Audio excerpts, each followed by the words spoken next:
Hello everyone and welcome to this video. In our previous classes, we talked about traffic stream characteristics. And what I would like to do today is to talk about fundamental traffic flow diagram, which will be concluding our discussion on traffic stream characteristics. So if you remember, you have seen this slide before. We talked about two types of parameters. One set of parameters, we call them macroscopic parameters. These are the parameters that are talking about the flow of traffic. We also talked about microscopic parameters. These are looking into individual vehicles. And if you remember, we talked about volume or flow rate. Volume was telling us the number of vehicles over a certain period of time.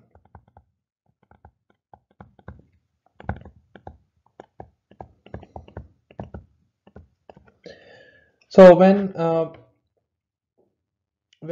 we measure the number of vehicles, let's say over 2 hours, our volume is gonna be whatever we measured over 2 hours. Flow rate is always in per hour volume. Speed is another measure, how fast on average vehicles are going. And density was giving us the number of vehicles over a certain length of the roadway.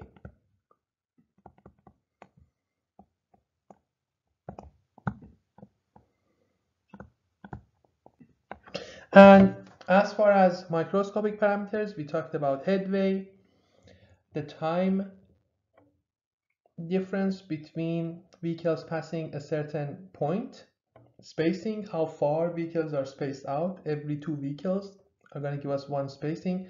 And also we talked about the speed of individual vehicles. So this slide that I have pretty much summarizes what we talked about in the previous slide. So headway and spacing again are microscopic, and they describe characteristics that are specific to individual pairs of vehicles. Speed, on the other hand, deals with a single vehicle, and all of these are macroscopic parameters. Measures that refer to traffic stream as a whole, such as flow, average speed of vehicles, and density, are macroscopic parameters. And what you saw in the previous video was that we can do aggregation and start from a microscopic parameter and derive the value of a macroscopic parameter. Or if we have the value of a macroscopic parameter, we can estimate an average value of microscopic parameters. So if you have, let's say, headways between a certain number of vehicles, first you need to aggregate them. So you find average headway, which is the summation of all headways divided by the number of headways. And then if you want to find flow is going to be found by dividing 1 over average headway. And similarly, if you have spacing between n plus 1 pairs of vehicles, so you have n values for spacing, you can aggregate them, find average spacing, and then based on that you can find density.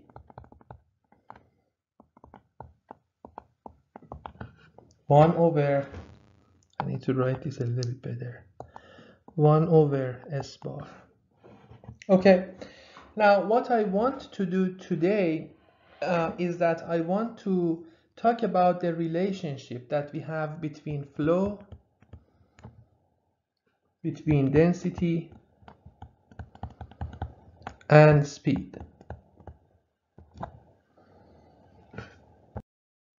So the relationship that we have between flow, speed, and density is that flow is equal to speed multiplied by density. And this is the fundamental relationship in traffic flow theory.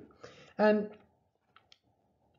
if it doesn't make sense, or if it's not intuitive at the first sight, we can look into the units of flow, speed, and density. So for flow, the unit is vehicles per unit time, right? So I just say vehicles per hour. For speed, we have the unit of miles per hour. And for density, the unit that we have is vehicles per mile. So if we multiply flow and density, you would see that I have mile here and here that cancel each other out, and I'm gonna have vehicle per hour. So at least from unit perspective, we can see that this equation that we have does make sense. And in the next few slides, I'm gonna look into the relationship between each pair of these parameters a little bit deeper. Before that, let's take a look at one example that I have here. And this example says that vehicle time, headways, and spacings were measured at a point along a highway over the course of 1 hour.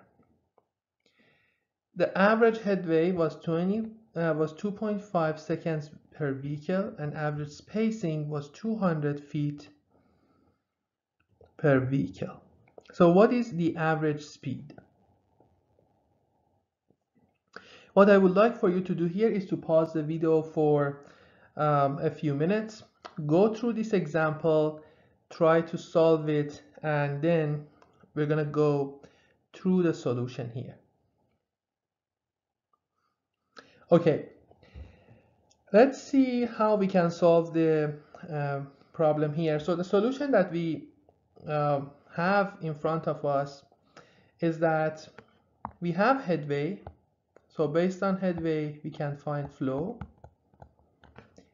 We also have spacing. Based on spacing, we can find density, right? And then we know that speed is equal to flow divided by density. Why? Because flow is equal to speed multiplied by density. So if you remember, this is the fundamental relationship. And from this one, you can derive this equation.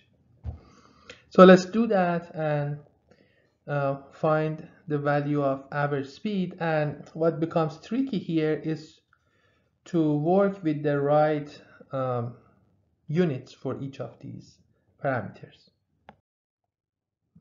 So let's determine flow. Q is equal to 1 over h bar, or 1 over 2.5. So 2.5, the unit of headway was seconds per vehicle. So if you divide 1 by 2.5, you get vehicles per second. So your flow is 0.4 vehicles per second. We can continue with this value, or we can convert this to vehicle per hour. And if you want to compare this to vehicle per hour, you need to multiply it by 3600, or 60 into 60, right? So if you do that, your flow is gonna be 1440 vehicles per hour. So here is just transition from per second to per hour. Okay, now let's determine density. Again, we have average spacing. So 1 divided by average spacing is going to give us the density. And 1 divided by 200 is going to give us 0.005 vehicle per feet. So we can stop here and use density in 0.005 vehicle per feet, or we can convert per feet to per mile, and because in 1 mile we have 50 to 80 feet, you can just multiply what you have here by 50 to 80, and then you get 26.4 vehicles per mile. So what is next, or what is left to do? It's quite easy. You just need to divide flow by density. So your average speed is going to be 1440 divided by 26.4, or 54.5 miles per hour. If rather than working with per hour and per mile numbers, you wanted to work with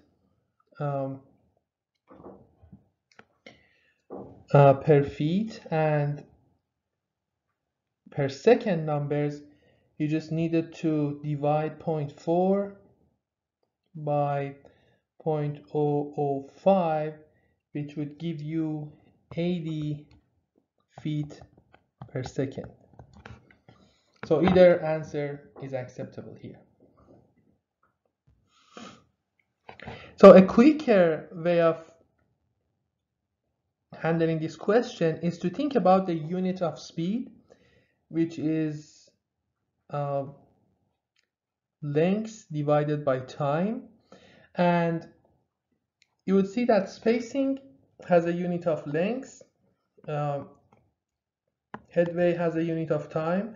So if you just divide average spacing by average headway, you could get the same answer much quicker. And that's another way of dealing with this problem. So now we will look into the relationship that we have between each pair of these macroscopic parameters. I start with speed and density. So I show speed here on the y-axis. I show density on x-axis, and we often assume a linear relationship between speed and density. So when you don't have many cars on a piece of roadway, we assume that vehicles are going at a speed that we call it here, we are showing it with u sub f, and we call it free flow speed. So free flow speed is the speed that your traffic is gonna have when the traffic is really low. You don't have many vehicles, everyone can take their desired speed and travel through the roadway. And then the assumption here is that when the density or vehicles per unit length, the number of vehicles per unit length increases, your speed starts to reduce linearly.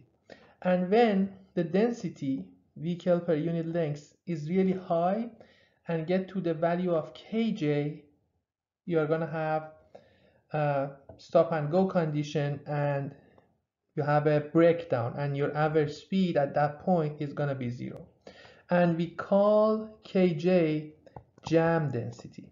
So this is the density that you're going to achieve when when the speed is 0 and vehicles are stopped on the road close to each other. So that's the highest density that you expect to see on a roadway. And if you just want to write this linear relationship in a mathematical form, that is going to be the form that you have. So if you need to know what are the inputs to this equation, free flow speed and jam density are input values, and then based on the value of k, you can find the value of u, or vice versa. So the relationship between speed and density, the easiest that we can assume and use is a linear relationship between the two. Now the question that I have for you is that do you think that this relationship is realistic or not? How could you improve this relationship a little bit? Or maybe this relationship is already good. So you can think about when you don't have many cars on the roadway. So let's say on 1 mile of a roadway, you have only one car that is traveling. And that car, we know that is going at free flow speed. So if rather than one car, you have two cars, do you expect that your free flow speed is going to reduce? Or you expect that it's going to stay the same? So if you have one car and you increase it to two cars, your free flow speed is not going to reduce. These two cars are far away from each other. They don't have any influence on one another. And your free flow speed is not going to change. Probably if you increase the number of cars, maybe up to a higher number, still you don't see any decrease in the speed. But at some point, you're going to see that there is a decrease in the speed. So we expect to see maybe something like this rather than having a line there.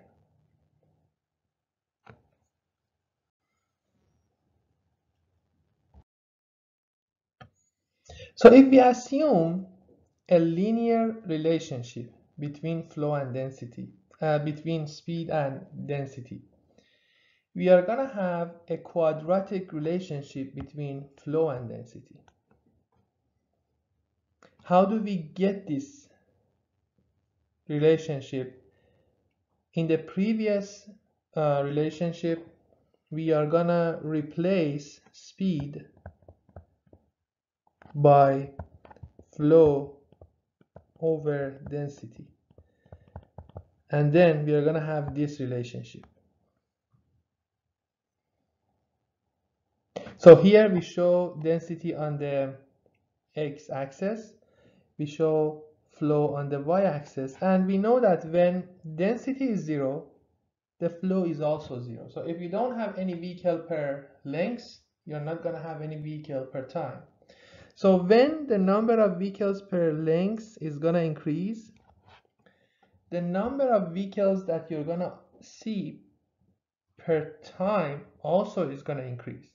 And it's going to keep going up to a certain point, beyond which if you add one more vehicle per length, you're going to start to see congestion. And then the number of vehicles that you're going to observe over time is going to start to reduce.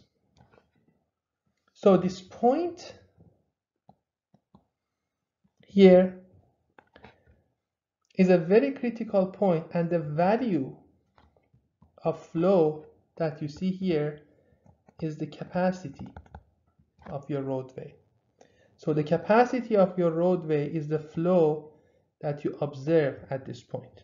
So beyond this point, when you add more vehicles per length, you're going to have fewer vehicles that are processed per time, up to this point that you have many vehicles per length. You are at jam density, and because you have a breakdown and no vehicle is moving, the number of vehicles that are processed per time is 0. So this K cap that you see here is the density that is associated with the capacity. At this density, the capacity is going to occur.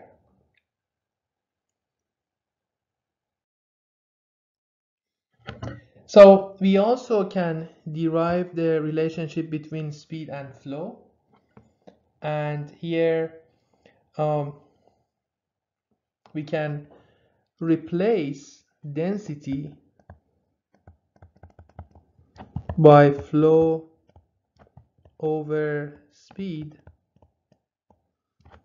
in the first equation that we had, and we get this again quadratic equation between flow and speed.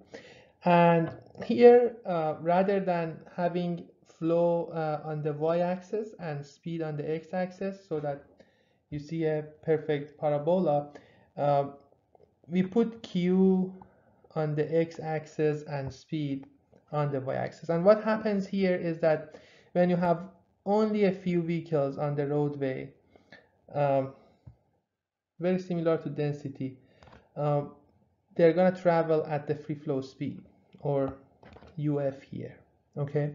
And then when you increase the number of vehicles per time, the speed is going to reduce, and then it's going to get to this point, and it's going to continue to reduce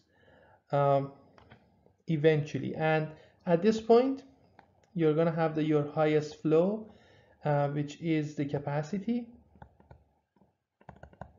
When you look at it on the x-axis, and beyond this point, the number of vehicles that you can process per time reduces, the average speed is reducing, and here you are in congested mode.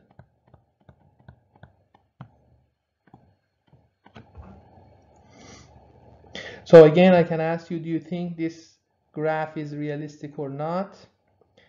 And it goes back to this point here, that adding one vehicle is going to reduce the free flow speed or not, and the answer is no. So this is, in real world, this can go like a line and then start to go down and then come back to this point.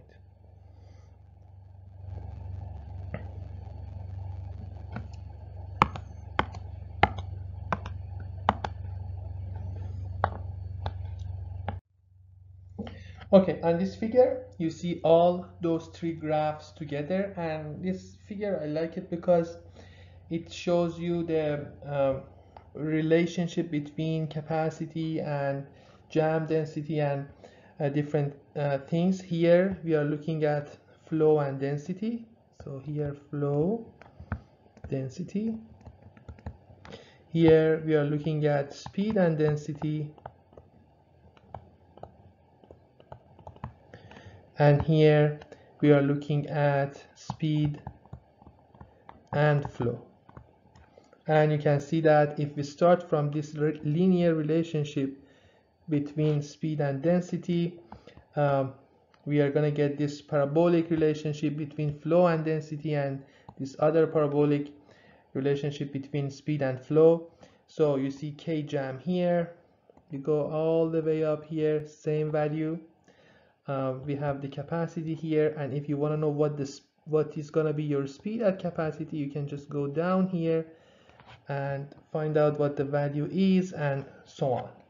So let's take a look at another example, and with that example we are gonna wrap up our conversations on traffic stream models.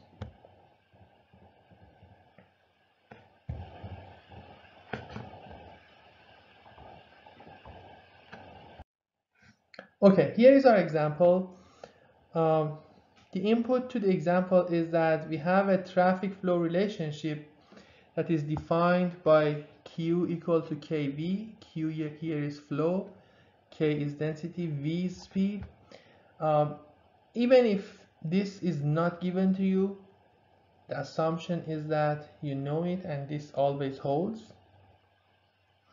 The mean speed on the road is given by the following equation. So this equation defines the relationship between speed and density. So the question is asking maximum capacity of overall traffic volume for this road. So what is Q Q max? That's what the question is asking. And I'm going to ask you to pause the videos here. Pause the video here, go through this example on your own, and when you are done, get back to the video and we're going to go through it together. Okay, let's take a look at the solution here. So we are going to start with the relationship that is given to us between speed and density. I'm going to write it one more time here. So this is speed, this is density.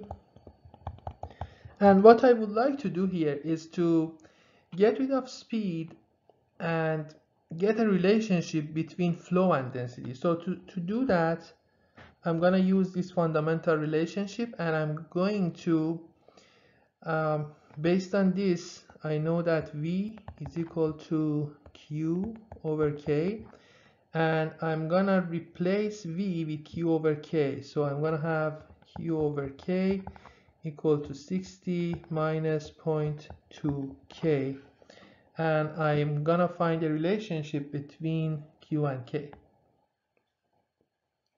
So if you do that, that's what you see here. I'm going to have Q equal to 60K minus K into 60 minus 0.2K, or 60K minus 0.2K squared. So let's take a look at this relationship.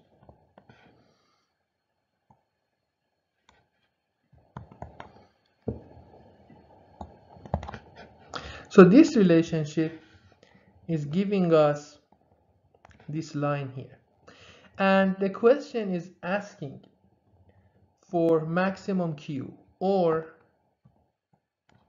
this point.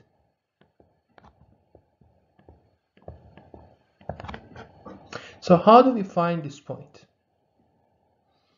If you take the first derivative of 60K minus 0.2K squared and set it equal to 0, because the slope at this point is 0, we are going to find this point, right?